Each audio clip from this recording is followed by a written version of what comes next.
मूलतः एमसीसी हामीले जे सम्झौता गरेका थियौँ लामो समय पछाडि यसले संसदबाट अनुमोदन प्राप्त गर्नु देशको लागि सन्तोषको कुरा छ र कसले अलि अगाडि समर्थन गर्नुभयो कसले अन्तिम अवस्थामा समर्थन गर्नुभयो यो सबै विषयभन्दा पर गएर यसलाई मेरो बुझाइमा चाहिँ एक ढङ्गले यो राष्ट्रिय सहमतिका साथ अनुमोदन भएको छ। 4 घण्टा लामो चाहिँ नाराबाजीको बीचमा पनि प्रमुख प्रतिपक्षी दलले एकपटक पनि एमसीसी मुर्दाबाद भनेर नारा लगाएन अथवा चाहिँ यथास्थितिमा अनुमोदन हुनै सक्दैन भनेर भन्ने सत्तारूढ गठबन्धनका अंशियारहरूले पनि व्याख्यात्मक घोषणालाई एउटा आधार बनाइराखेर अन्ततः यथास्थिति जे थियो त्यसमा कुनै अक्षर केही हेरफेर कुनै संशोधन बेगर पास गर्न सहमत भएको अवस्था हो। त्यसैले अहिले चाहिँ एमसीसी साझा सम्पत्ति भएको छ। यसको लगानी ल्याउने कुरामा कसले अगाडि कसले पछाडि योगदान गर्यौं अब इम्प्लिमेन्टमा हामी कसरी जिम्मेवार भएर यसको चाहिँ कार्यान्वयनमा गम्भीर भएर चाहिँ यसलाई चाहिँ राष्ट्रिय हित देशको नागरिकको हित समृद्धिको हितमा प्रयोग गर्छौं त्यो दिशामा जानुपर्छ भन्ने मलाई लाग्छ। त्यसकारणले यसमा चाहिँ फरक प्रकारका आएका टिप्पणीहरूमा उहाँहरूका दृष्टिकोणहरू आउने कुरो यी राजनीतिक कारणहरू हुन्। यसको दुईटा पाटो छ। एउटा चाहिँ के हो भने एमसीसीलाई प्रधान सरोकार केमा हुने हो भन्दा नेपाल देशले नै अपिल आग्रह गरे बमोजिम नेपाल देशको माग बमोजिम हामीले एमसीसी लिने भनेर हामीले नै बढाएको प्रक्रिया बमोजिम हामीले संसदबाट अनुमोदन गरेका छौं। एमसीसीले पहिलो कुरो सन्तोष मान्ने र प्रधान रूपमा हेर्ने डकुमेन्ट त्यो हो। दोस्रो पाटो चाहिँ के हो भन्दा अन्तर्राष्ट्रिय प्र्याक्टिस पनि के छ भन्दा दुईटा देशको बीचमा कुनै ट्रिटीहरू भयो भने एउटा पक्ष राष्ट्रले आफ्नो बुझाइ के हो त्यो बुझाइलाई त उसले आफ्नो व्याख्या त्यसमा गाँच्न पाउँछ नि त। यो चाहिँ नेपालको राजनीतिक दलहरूलाई लाग्यो नेपालको संसदलाई लाग्यो बनाइदिउँ त्यतिकै यो होइन। केमा टेकेर हामीले गर्यौं भन्दा भियना सन्धिको प्र्याक्टिस त वर्ल्डमा छ नि त। यसले चाहिँ पार्लियामेन्टबाटै गरिसकेपछि यसले कानुनको मान्यता पाउँछ नि त।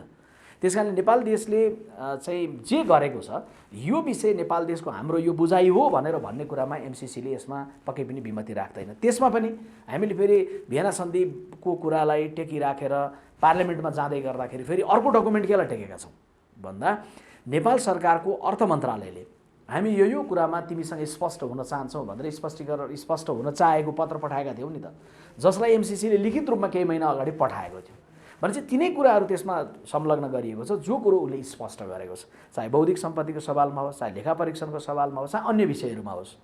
त्यसकारणले गर्दा एकदमै नयाँ डकुमेन्ट नेपाल देशले लिएर आयो र यसलाई भयोलेट गर्यो भन्ने कोणबाट एमसीसीले सोच्ने त कहीँ ठाउँमै छैन। झन् नेपाल देशले आफ्नो त्यहाँको आवश्यकता परिस्थिति त्यहाँको वातावरण त्यहाँको राजनीतिक आग्रह पूर्वाग्रह यी सबै कोणबाट गएर तर एउटा पोइन्टमा सादा रूपमा आएका छन् है भन्ने भइसकेपछि एमसीसीले यसलाई नोट गर्ने मात्र हैन यसलाई चाहिँ स्वीकार गरेर यसलाई कार्यान्वयनको प्रक्रियामा किन भन्दाखेरि भने यसमा एक लामो अभ्यास भइसकेको छ धेरै बहसहरू भइसकेको छ। त्यसैले कुनै त्यस्तो ठाउँ होला र जहाँनिर चाहिँ व्याख्यात्मक घोषणामा टेकेर यो चाहिँ हामीले गरेको सम्झौता तिम्रो र हाम्रो बीचको हस्ताक्षरको कुरा भन्दा तिमीले बाहिर गएर व्याख्या गरेका छौ भन्ने खालको ठाउँ छ र छैन नि त्यो त। नभइसकेपछि यसमा संशय पाल्ने भन्दा पनि अहिले संयमतापूर्वक यसलाई उताको प्रतिक्रियाको पनि प्रतीक्षा गर्ने र त्यसलाई व्यवहारिक ढङ्गले यसलाई कार्यान्वयनको क्रममा लिएर जानलाई हाम्रो दायित्वको खोजी गर्ने र नेपाली नागरिक पंक्तिमा रहेका अहिले पनि कतिपय भ्रमहरू छन् त्यसलाई चिर्ने कुरामा समय लगाउनु उचित। अब पार्लियामेन्टबाट सबै दलले एक ठाउँमा उभिएर पारित गरिसकेको अवस्थामा हैन यसमा के मान्छु के भन्छु भन्दाखेरि भने संसदको कानुनी प्रश्नमा गयो भने नेकपा एमाले त्यसमा सहभागी थिएन। राजनीतिक कोणबाट व्याख्या गर्यो भने नेकपा एमाले पनि यो डकुमेन्टको पक्षमा थियो। उहाँहरूले पब्लिकली पनि बोलिसक्नुभयो। दर्ता नै कमरेड केपी ओली प्रधानमन्त्री बन्नुभएको बेला भएको प्रस्ताव हैन उहाँहरूले बाहिर बसेर चाहिँ कुनै न कुनै रूपमा पास गर्न सघाएको चित्र यदि एकदम राष्ट्रघाती डकुमेन्ट थियो भने अपोजिसनले के गर्थ्यो होला भन्दा बानेश्वरको सडकमा पनि र संसदको रोस्टममा पनि घेराउ हुन्थ्यो होला। हामी कहाँ त रोस्टम तोडफोड भएका घटनाहरू पनि छन् हैन तर संसदमा बिल्कुल शान्त वातावरणका साथ सामान्य नाराका साथ किन पारित भयो भन्दा यो राष्ट्रघाती थिएन। छैन हामीले बुझाउने क्रमको सुरुवात यसलाई गर्न के हो भने यसमा सबैको अंशियारी छ। यी सबैले के भनेर गरेका हुन् भन्दाखेरि भने यो देशको हितमा छ भनेर गरेको अवस्था हो। त्यसले गर्दाखेरि नागरिक पंक्तिमा क्रमशः बुझाउने कुरा के हो भने यदि यो पास नभएको के हुन्थ्यो 55 अरबको पैसाले मात्रै त नेपाल बनिहाल्ने त होइन। तर प्रश्न 55 अरबको मात्रै थिएन। प्रश्न नेपाल देशको अन्तर्राष्ट्रिय विश्वसनीयताको पनि थियो। त्यस कारणले गर्दाखेरि अहिले नागरिक पङ्क्तिलाई बुझाउने के हो भने हामीले पास नगरेका थियौँ भने यो नराम्रो हुन्थ्यो, पास गरेको कारणले यो राम्रो हुन्छ भन्ने कुरा अहिले हामीले नागरिक पङ्क्तिलाई बुझाउनै पर्छ। पहिलो कुरो त हाम्रो अन्तर्राष्ट्रिय विश्वसनीयता बचेको छ। नेपाल देशलाई विश्वास गर्ने भनेको त यहाँको देशको सरकारलाई, यहाँको देशको प्रधानमन्त्रीलाई हो।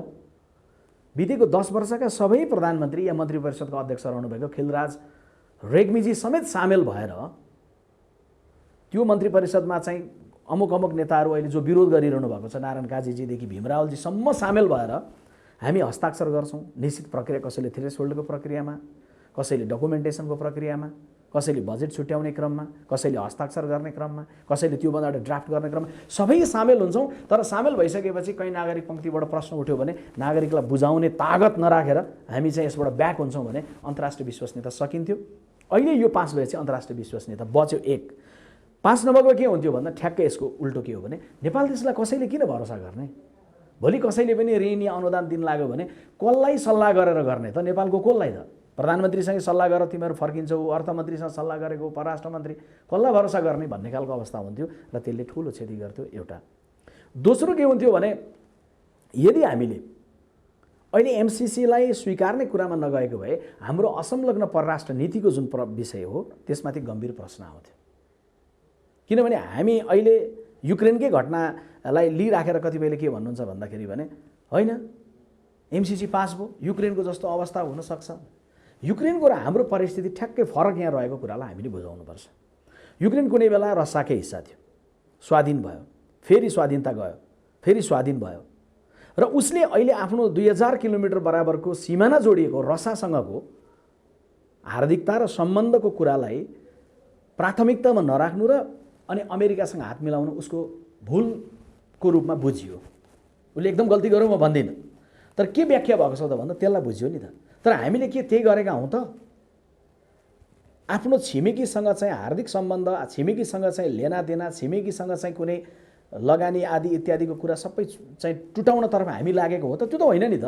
हामीले पनि युक्रेनले जस्तै अमेरिकासँग हात मिलायौँ, तर हामीले पहिला हाम्रो छिमेकी मित्र राष्ट्र चीनसँग बिआरआई गरिसकेर बेल्ट एन्ड रोड इनिसिएटिभमा हाम्रै काङ्ग्रेसकै नेतृत्वमा रहेको तत्कालीन हस्ताक्षर गर्दै गर्दा नेपाली काङ्ग्रेस पार्टीको अहिलेको प्रवक्ता जो त्यस बेला परराष्ट्र मन्त्री हुने त उहाँको नेतृत्वमा हस्ताक्षर भयो। तेस्रो चाहिँ के हो भन्दाखेरि भने मानिलिउँ एमसिसी गरिएको थिएन, ट्रान्समिसन लाइन बनाउने अथवा अलिकति बाटो बनाउने त 55-60 अरबको कुरा त थियो नि, हामी जुटाउन सक्थ्यौँ नि त होइन। नागरिक पङ्क्तिले कोही बेला भन्नुहुन्छ कि 100 रुपियाँ उठाएर 1000 रुपियाँ उठाएर हामी आफै बनाउँथ्यौँ। यदि एउटा ट्रान्समिसन लाइन मात्रै बनाउने हो भने त जनताबाट उठाएर बनाउँदा हो, त्यसमा पनि जनताबाट उठाइरहेकै छौँ है। फिल्म हेर्न गयो मनोरञ्जन कर, कुखुराको भाले किनबेच गर्यो कर तिरेकै हुन्छ, भ्याट तिरेकै हुन्छ। त्यस कारण त्यो मात्रै प्रश्न भएन, तर त्यो लगानीसँग गाँसिएको प्रश्न भन्दै गर्दा त्यसले खोल्ने ढोकाको कुरो। यदि यो नखुले अहिले नगरेको भए ट्रान्समिसन लाइन बन्दैन थियो? होइन, बन्थ्यो, तर कहिले बन्थ्यो? कम्तीमा 1.5 दशक यो विवादमा अल्मलिएर बस्थ्यो। सानो अनुभव सम्झौँ न, तर गम्भीर अनुभव सम्झौँ। 25 वर्ष अगाडि अरुण तेस्रो परियोजना फिनल्यान्डले, जर्मनीले, वर्ल्ड ब्याङ्कले, एडिबीले लगानी गर्दै गर्दाखेरि राष्ट्रघात भनेर यिनै बानेश्वरका सडकहरूमा कम्युनिस्ट पार्टीको एउटा पुस्ता सडकमा थियो। तर 25 वर्षपछि त कमरेड केपी ओलीकै हातबाट शिलान्यास भयो त। फेरि अर्को कम्युनिस्ट पुस्ता फेरि एमसिसीले तयार गर्नतर्फ लाग्यो। त्यसैले के हुन्थ्यो भने अरुण तेस्रोको अनुभवले के भन्छ भने त्यो परियोजना राष्ट्रघात थिएन भन्ने बुझ्नलाई देशलाई सेफ ल्यान्डिङ गर्न 25 वर्ष लाग्यो। अनि हामी यो परियोजना एमसिसीको मार्फत बनाउन लाग्यो, ट्रान्समिसन लाइन बन्ने कुरा पनि 1.5 दशक धकेलिन्थ्यो। अब यो तेस्रो कुरो भयो। चौथो कुरो योसँग गाँसिन्छ। 1.5 दशक धकेलिँदा के फरक पर्थ्यो? गम्भीर फरक पर्थ्यो। त्यो भनेको के हो भने नेपाल देशले अहिले राखेको आकाङ्क्षा के हो? अबको 10 वर्षमा हामी 15,000 जति मेगावाट बिजुली उत्पादन गर्छौँ भनेर। त्यो उत्पादन गर्ने बिजुलीको लागि बानेश्वरको सडकमा नारा लगाइरहेको युवकले कहीँ सेयर लिएको छन् भने त्यो सेयर लिँदै गर्दाखेरि उसले कुनै ब्याङ्कमा को लिएको छ भने त्यो ब्याङ्कले खोलामा लगाएर पैसा हालेछ हाइड्रो उत्पादन गर्न। निजी क्षेत्रले त्यहाँ पैसा हालेछ। नारा लगाउँदै गरेको युवकको पैसा खोलामा गएको छ बिजुली उत्पादनमा। के हेरेर उत्पादन गर्न खोजिँदैछ भने नेपाल देशले विद्युत भारतलाई बेच्नेछ र बेच्नका लागि यो ट्रान्समिसन लाइन मार्फत सप्लाई हुनेछ। हामीले अहिले हाइड्रोमा हालेको पैसाले भोलि हामी राम्रोसँग आय गर्न सक्नेछौँ। अनि के हुन्थ्यो भन्दा 10 देखि 15,000 मेगावाट बिजुली हाम्रो उत्पादन हुन सक्ने कुरा निराशामा जान्थ्यो। कसले उत्पादन गर्न लाग्ने? त्यहाँ भएको इन्भेस्ट के हुने? अथवा मानिले उत्पादन भयो भने के हो भने सानो उदाहरण दिन्छु। सानीमा माई हाइड्रो भन्ने छ इलाममा, एनआरएनले लगानी गर्यो, विश्वभरिका एनआरएनले लगानी गरे, 22 मेगावाट उत्पादन भयो। तर नेसनल ग्रिडमा जोडिनलाई 10 महिनासम्म जोडिएन, त्यो लाइन थिएन, नजोडिँदाखेरि 22 मेगावाट बिजुली खेर गयो। अहिले पनि अन्य पनि कतिपय परियोजनाहरू छन्। त्यसकारणले यसले के गर्थ्यो भन्दाखेरि भने लगानी गर्नेहरूको लगानीलाई डुबाउँथ्यो, सडकमा हिँड्दै गरेको युवकको सेयर पनि डुब्ने अवस्थामा पुग्थ्यो, अनि विद्युत उत्पादन गर्ने भन्ने हाम्रो आकाङ्क्षालाई नै गम्भीर असर गर्थ्यो। यो मैले सायद चौथो कारण भने। अर्को कारण, ट्रान्समिसन लाइनबाट बिजुली चाहिँ तपाईँको अबको दशकमा जुन रूपमा बेच्थ्यौँ नि, त्यसले हाम्रो के गर्थ्यो भन्दा व्यापार घाटालाई सन्तुलनमा ल्याउनतर्फ लाग्छ। सानो एउटा उदाहरण भन्छु राजारामजी, अहिले अन्तको छोडौँ, युक्रेनसँगकै व्यापार घाटा सम्झौँ है ल। बितेको 7 महिनामा युक्रेनले हामीलाई 14 अरब 17 करोड समथिङ रुपियाँ बराबरको सामान हामीले युक्रेनबाट आयात गरेछौँ। 14 अरब बराबरको आयात गरौँ, 15 बराबर चाहिँ हामीले निर्यात गरेछौँ। तर 15 अरब होइन, 15 करोड होइन, 15 लाख रुपियाँ बराबरको चाहिँ बितेको 7 महिनामा नेपाल देशले युक्रेनलाई निर्यात गर्यो। कति ठुलो व्यापार घाटा युक्रेनसँगै रहेछ, चाइनासँग छ, इन्डियासँग छ, बङ्गलादेशसँग छ। यो सबै व्यापार घाटा हुँदै गर्दाखेरि त्यो तेल पनि इन्डियाबाट ल्याउने, तरकारी पनि इन्डियाबाट ल्याउने, बेच्ने के त, पठाउने के त, हामीले पठाउने के, त्यही मान्छे मात्रै निर्यात गरेर बस्ने। अहिले बानेश्वरको सडकमा नारा लगाउने युवक लगाइरहेको युवकलाई अबको 5 वर्ष 2 वर्षमा उसलाई निर्यात गरिदिने र देशले त्यही निर्यात गरेको पैसामा रेमिट्यान्समा गौरव गरेर बस्ने होइन। नेपाल देशले निर्यात गर्ने जे छ त्यो हो नि त। त्यो के छ भन्दा हामीसँग विद्युत छ। झन् अहिले विद्युतलाई चाहिँ निर्यात गरेर जान सक्ने जुन सम्भावना हुन्थ्यो त्यो पनि ट्रान्समिसन लाइन बन्नलाई अरू दशक 1.5 दशक लाग्थ्यो। त्यसकारण के हुन्थ्यो भने अहिले जे भएको छ यो एमसिसी पास भएर त्यो परियोजनाको लागि मार्ग खुलेको छ। संसारभरि थाहा भएको कुरा के हो त भन्दा अहिले संसारमा दुईटा शक्तिको बिचमा द्वन्द्व छ। त्यो भनेको पश्चिमी राष्ट्र अमेरिका र हाम्रो छिमेकी मित्र राष्ट्र चीन। हाम्रो दुईटै छिमेकी चीन र भारत दुईटा ट्विन टावर जस्तो अग्ला भएकाहरूको इकोनोमीबाट हामीले लाभान्वित हुनुपर्छ। तर हामी के कुरामा चाहिँ बाध्य बन्नुहुन्न भने हामी अमेरिकी गुटमा या चिनिया गुटमा उभिनलाई हामी बाध्य बन्नुहुन्न। अहिले युक्रेनको केसमा हेरौँ न, भर्खर 24 घण्टाको केसमा होइन, तपाईँको युएनमा के भयो भन्दा युक्रेनको विषयमा छलफल गरौँ न भनेर राखिएको प्रस्तावमा चीनले विपक्षमा मतदान गर्यो, इन्डिया अनुपस्थित भयो। हामीले युक्रेनको पक्षमा मत दिउँ नि त, त्यो तागत कहाँबाट आयो? हामी यो हो नि त हाम्रो फरक। हामी चीनलाई पनि साथ लिन चाहन्छौँ, भारतलाई पनि साथ लिन चाहन्छौँ, तर अमेरिका आउँदै गर्दा, जापान आउँदै गर्दा उनीहरूलाई साथ लिन चाहन्छौँ। हामी असंलग्न हौँ। तिम्रो ऋण पनि स्वीकार्य छ, न्यूनतम उसमा दिन्छौ, राष्ट्रिय हित छ भने, तिम्रो अनुदान पनि स्वीकार्य छ, राष्ट्रिय हितमा छ भने, सैन्य रणनीतिमा सामेल नहुने गरी सबको लगानी, अनुदान, ऋण लिन हामी तयार छौँ भन्ने हाम्रो जुन डिग्निटी हो नि, राष्ट्रिय स्वाभिमान हो नि। हेर्नुहोस् त अहिले युक्रेनको केसमा देखियो त, नेपाल देशले चीनको भन्दा भारतको भन्दा फरक दृष्टिकोण राखेर हामी उभियौँ त। 24 घण्टा भएको थिएन युक्रेनमाथि हमला भएको। दक्षिण एसियामा सबभन्दा अगाडि बोल्ने राष्ट्रमध्येमा नेपाल देशले पनि बोल्यो। त्यो बेला पनि सम्झिन्छु तपाईँको के अरे राजारामजी, जुन बेलामा सद्दाम हुसेनलाई फाँसी दिइयो नि, दक्षिण एसियाको पहिलो राष्ट्र हो नेपाल जसले भन्यो कि यो अमेरिकाले सद्दाम हुसेनलाई दिएको फाँसी जङ्गली न्याय हो भनेर। अब यसमा चाहिँ पहिलो कुरो चाहिँ एउटा सैद्धान्तिक रूपमै राजनीतिक दलहरूको बिचमा बृहत्तर रूपमा छलफल, बहस र एउटा साझा दृष्टिकोण चाहिँ निर्माण गर्न जरुरी छ होइन। किनभने हामी कसैले कम्युनिस्ट दर्शनमा विश्वास गरौँला अरे, त्यो त यो देशभित्र पाइयो नि त। तर कम्युनिस्ट दर्शनमै विश्वास गरेको कोणबाट नेपाललाई कसैले गर्दै गरेको सहयोगका बारेमा एकदमै धेरै पोजिटिभ या नेगेटिभ हुन पाइएन, त्यो हुनु भएन। किनभने बिआरआई काङ्ग्रेसले नै गएर हस्ताक्षर गर्दै गर्दा कम्युनिस्ट कन्ट्री भनेर चाइनालाई हेरिएन, अथवा अमेरिकालाई एकदमै अनुग्रहका साथ एकदम बढी आदर भावका साथ भनेर एमसिसीमा पनि हेरिएन होइन। त्यसैले नेपालको समृद्धि राजनीतिक दलहरूको बिचको द्वन्द्व आफ्नो ठाउँमा छ, घरायसी हुनु पर्यो। यसको प्रभाव नेपालको समृद्धिमा या नेपालको कूटनीतिमा पर्न नदिनका लागि चाहिँ राजनीतिक दलहरूले उच्चतम परिपक्वता, उच्चतम विवेक चाहिँ निर्माण गर्नै पर्छ। किनभने अमेरिका र चाइनाको बिचको द्वन्द्व अब नेपालले मिलाइदिएर त मिल्दैन नि त। अहिले उहाँहरूको बिचमा अरबौं डलर बराबरको बिजनेस पनि चलिरहेछ, द्वन्द्व पनि चलिरहेछ भनेपछि त्यो बिजनेस पनि हाम्रो सोचाइको आकारभन्दा ठुलो छ, उहाँहरूको द्वन्द्व पनि हामीले मिलाउने क्षमताभन्दा परको छ। झन् नेपाल देशले अमेरिकाको के इन्ट्रेस्ट हो वर्ल्ड वाइड, के इन्ट्रेस्ट हो चाइनाको वर्ल्ड वाइड, के आग्रहहरू हुन्, के पूर्वाग्रहहरू हुन्, त्योभन्दा माथि होइन, त्योभन्दा तलै बसेर छोडिदिएर हामीले सोच्नुपर्छ। नेपालको हितलाई केन्द्रमा राखेर हामीले कार्य गर्दै गर्दाखेरि हामीका लागि चाहिँ कुन प्रकारको गुटहरू, मैले बेला बेला भन्दाखेरि भन्ने गरेको छु कि शेरबहादुर देउवाको गुटमा काङ्ग्रेसका लागे पनि त, शेरबहादुर देउवाको विरुद्धको गुटमा लागे पनि भयो, प्रचण्ड या केपी ओलीजीको गुटमा या उहाँहरूको भन्दा विपरीत गुटमा लागे पनि भयो त्यो पार्टीकाले। त नेपाल देशलाई चाहिँ किन कसैको गुटमा लगाउने के? चाइनाको गुट, अमेरिकाको गुट किन लगाउने? अब यसको कार्यान्वयनको पाटो चाहिँ के हो भन्दाखेरि भने दुईवटा पाटो, एउटा टेक्निकल्ली एउटा कुरो हो होइन, अर्को चाहिँ के हो भन्दा इच्छा शक्तिको कुरा हो। राजनीतिक रूपमा चाहिँ त्यसको लागि वातावरण बनाउने भन्ने कुरा हो। त्यस कारण मलाई के लाग्दैन भन्दाखेरि भने टेक्निकल्ली यसमा चाहिँ समस्या हुन्छ भन्ने कुरा नसोचौँ, किनभने प्रविधिको हिसाबले यसका पछिल्लोतिर संलग्न भइरहेको जो प्रविधि यसको पाटो छ, त्यो पाटो भनेको के हो भन्दाखेरि भने अभ्यस्त एउटा पाटोले यसमा सामेल हुने हो, ग्लोबल टेन्डर भएर आउने हो। यसको समयावधिको कुरा हो। सबैभन्दा ब्युटिफुल कुरा त्यो हो, पोखराको एयरपोर्ट लगानीको आकार बढ्दै दोब्बर आकारतर्फ पुग्न सक्ने खतराको पाटो।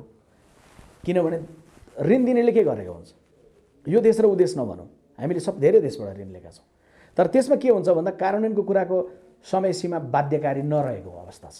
किनभने ऋण दिएको त ब्याज पाकिरहन्छ। यो त 5 वर्ष भनिएको छ नि, यो 5 वर्षमा कार्यान्वयन भएन भने त अनुदान दिनेले त के गर्ने भयो भन्दा कडी कडाउ गर्ने भयो नि त, किनभने त्यहाँ ब्याज पाकेन नि त। झन् मलाई के लाग्दैन भन्दाखेरि भने जग्गाको अधिग्रहण गर्ने कुराको सन्दर्भको कुरो, त्यसको स्वामित्वको कुरो, जुन विषय प्रक्रियामा गएको छ भारतसँग सहमति लिने भन्ने कुरो, यी कार्यहरू त यसबीचमा बढेर गएका छन् नि त, कामै नभइरहेको होइन नि त। पैसा त यसबीचमा पनि इन्भेस्ट त भएको थियो, नेपालले पनि हालेको, उसले पनि हालेको अवस्था थियो नि त। झन् मलाई के लाग्दैन भने अहिले चाहिँ नागरिक पङ्क्तिलाई अहिले पनि जे जस्ता भ्रम छन्, म रेस्पेक्ट गर्छु, सबैभन्दा मलाई एकदम रेस्पेक्ट लाग्छ राजारामजी, मैले दोहोऱ्याएर भन्छु। कुनै युवक सडकमा एमसीसी मुर्दाबाद भन्दै हिँड्दै थियो भने मैले कहिले पनि उसलाई नराम्रो भनिनँ कि फेसबुकमा लेख्नलाई पनि, किनभने देशप्रेमको भावना उर्लियो नि त उसमा होइन। तर उसलाई सही रूपमा एजुकेट नगर्ने त हामी पो दोषी हो त। दोषी त बानेश्वरमा एउटा कुरो, बालवाटारमा अर्को कुरा गर्ने पो दोषी त। सरकारमा बसेर डकुमेन्ट अगाडि बढाउने, बाहिर निक्लिने बित्तिकै नेगेटिभ कुरा गर्ने हामी पो दोषी त।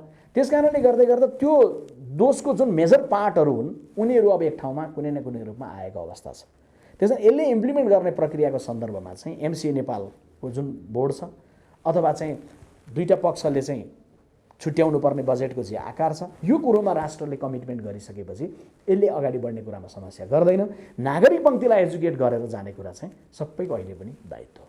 अब यसो हो, त्यसलाई के छ भने शब्दमा त्यहाँ गएर मागौँ न त्यहाँ भन्ने शब्दलाई मात्रै समातेर हेऱ्यो भने यसलाई प्रशस्तै आलोचना गर्नलाई स्वाभाविक कुरो हुन्छ, साथीभाइले जो गर्नुभएको छ। तर त्यसको स्पिरिट के हो त? भगन थापाले पार्लियामेन्टमा बोल्दै गर्दा बिल्कुल सही ढङ्गले त्यसको राखेको कुराको स्पिरिटलाई बुझौँ न। त्यो भनेको के हो भन्दाखेरि भने नेपाल देशले हामीले अझै म त के भन्छु भन्दा 1900 अब आउँदै गरेको 2090 अहिले 78मा छ, अझै 12 वर्ष 90सम्म अनुदानका लागि हामीले ट्रान्समिसन लाइनको लागि निवेदनै हालेर लिएको होइन र एमसिसी भनेपछि।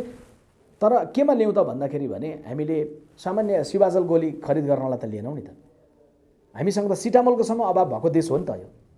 फागुन 7 गते देशले यहाँ चाहिँ शान्तिको परेवा उडाउँदै गर्दाखेरि हेटौडादेखि मास्तिरपट्टि चेपाङ बस्तीमा एउटा महिलाले टाँकीको बोटमा झुन्डिएर बच्चा बच्ची पाल्न नसकेर गरिबीको कारण झुन्डेको देश हो नि त यो। भनेपछि हामीले माग्ने भन्दै गर्दाखेरि त्यो एकदम अब माग्ने नै नेपाल देश चाहिँ टोकरी लिएर उभिन्छ भन्ने होइन। तर नेपालको समृद्धिको लागि चाहिँ अलिकति माग्ने भनेको अनुदान ल्याउने कुरो होला। विरोधै गर्ने हुँदा त जनताले सडकमा उभिएर विरोध गर्नुपर्ने केमा हो भने कुनै देशमा गयो अनि मन्त्री र त्यो देशको शासक अर्को मन्त्रीको बिचमा संवाद हुन्छ, माग्नेले टाउको कनाउँदै के भन्छ गरिबीको व्याख्या गर्नुपर्छ, अनि एयरपोर्टमा आएर यति अरब रुपियाँ यति करोड रुपियाँ चाहिँ मागेर आएँ भने हामीले विरोध गर्दाखेरि नागरिक पङ्क्तिले ऋणमाथि ऋण थपिएको कुरोलाई चाहिँ बढी नेगेटिभ हेरौँ न। तर के हो भन्दाखेरि भने ऋणलाई पनि अनुदानलाई पनि, अनि ऋण र अनुदान भन्दा अबको 90 पछाडि मैले भनेको 90 के हो भने अनुदान लिने लिउँ 90सम्म लिउँ, ऋण पनि लिउँ 90सम्म लिउँ, तर एउटा यस्तो टार्गेट राखौँ त्यसपछि नेपाल देशले कसैको ऋण लिँदैनौँ, कसैको अनुदान लिँदैनौँ, तर संसारभरिका लगानीकर्ता हो भनेर ढोका खोल्छौँ भने टार्गेट राखौँ न। चीन र भारत अमेरिकाको यत्रो द्वन्द्व भन्छौँ नि, चीनमा कयौँ अमेरिकन कम्पनीले लगानी गरेर काम गरिरहेछन्, कयौँ चिनिया कम्पनीले अमेरिकामा, कयौँ अमेरिकी कम्पनीले चीनमा लगानी गरेर काम गरिरहेछन्। चाहिँ नेपालले चाहिँ के भन्दाखेरि भने स्वाभिमानको कुरा गरिरहने कुरा स्वाभाविक कुरा हो। गरिब हुँदै गर्दाखेरि हामीले स्वाभिमानलाई बन्धक राखेर देश बनाउँ भनेका छैनौँ। तर पनि एउटा दशकलाई के सोचौँ भन्दाखेरि भने शान्ति स्थापना गर्नु छ, छैन।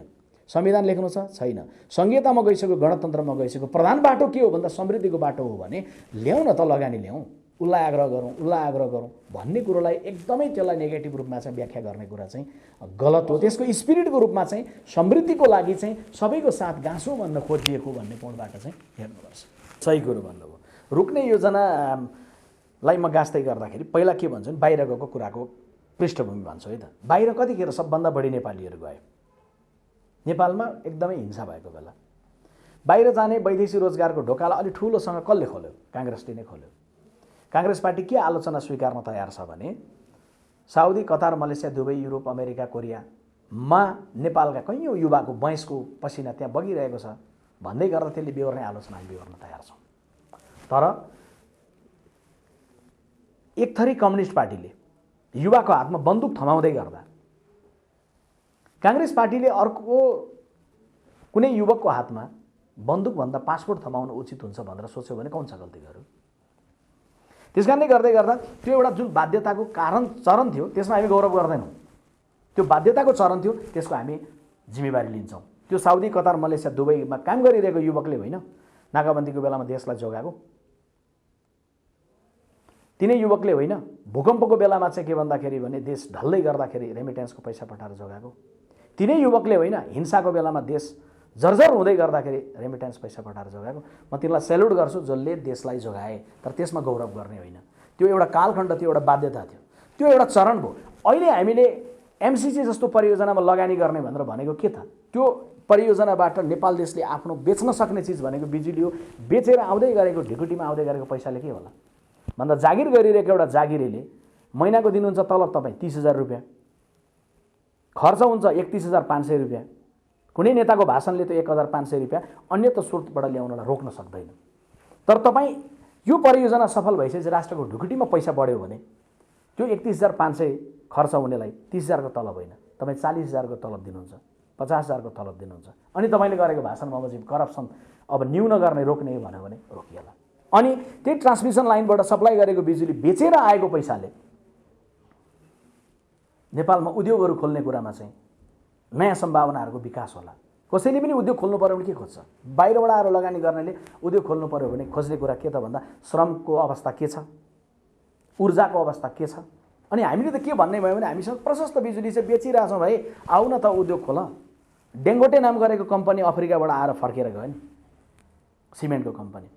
त्यसमा कमिसनको खेल पनि थियो होला, ऊर्जाको न्यूनताको कुरा पनि थियो होला। त्यसैले के हुन्छ भने भोलि बाहिरबाट कम्पनीहरू ल्याएर उद्योगहरू खोलाउन, लगानीहरू गराउन, नेपालकै उद्योगपतिहरूले लगानी गर्ने बनाउनका लागि पनि बिजुली उत्पादन भइसकेपछि जुन अवसर सिर्जना हुन्छ, अवसर सिर्जना भइसकेपछि अगेनाको डिलमा बसेर बाबुले के भन्छ छोरालाई भन्दा, बाबु म त मेरो उमेरमा चाहिँ नेपालमा त्यो अभाव थियो, काङ्ग्रेसले खोलेको थियो वैदेशिक रोजगारीको ढोका, म गएँ।